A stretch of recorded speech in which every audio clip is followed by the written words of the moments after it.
Hello. अरे जाजी जरा बहन से बात करा दो। क्यों, हमारी आवाज तक कहीं अच्छी नहीं लगती कहीं? अरे नहीं, ऐसी कोई बात नहीं है। तो फिर तब रहेगा तब उठी छोटी मोबाइल लगे देगा कि बहन से बात कराड़ो, बहन से बात कराड़ो। तो नौकर समझ लियो मक्के तुमने। अरे नहीं, तुम्हारा से कहीं छुपाने जैसे बात करी है। तो फिर मक्का बोल ले। अरे हम यो कह रहे हो कि ब्याह के 1 महीनों बची हो तो बहन को भेजी दो नहीं जरा।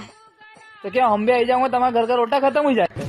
अरे ऐसी बात नहीं, बहन आई जाएगी 1 महीनों पहले तो मम्मी का झाड़ा झंडा लिपा पोते कराड़ी देगी। तुम यहाँ के भट्टा वगैरह होगा। अब यहाँ से स्टार्ट करेगा और तू? वाह यार, गरज निकलेगी थारी। सही तो कह रहा हूँ। थारे सगे काले कितो दौड़ो भाग्यो आई हुई तबन तक दिखाने हुए नी। कहीं दौड़े तुम हमारा लेने? पैदल दौड़े कि घुटना ना दौड़े है? तुम ज्यादा मत चंदाया करो। है तुम राजा बाबू से घर लेने जाते तो नहीं है? तुम्हारा गुटखा पाओ, चाय पानी 4-4 टाइम तुम्हारा नाश्ता चले। तुमने 1 रुपये भी खर्च करे तुमने है? खूब कह रहा खूब दौड़े हो सगे का लेने दौड़े हो। अरे नाराज मत हो रे पागल, हम तो मजाक कर रहे हो थारा से। हाँ नहीं तो फिर अपनो गोबड़ो अलग से काटे पीटे देंगे, फिर जाजी क्यों नहीं होए।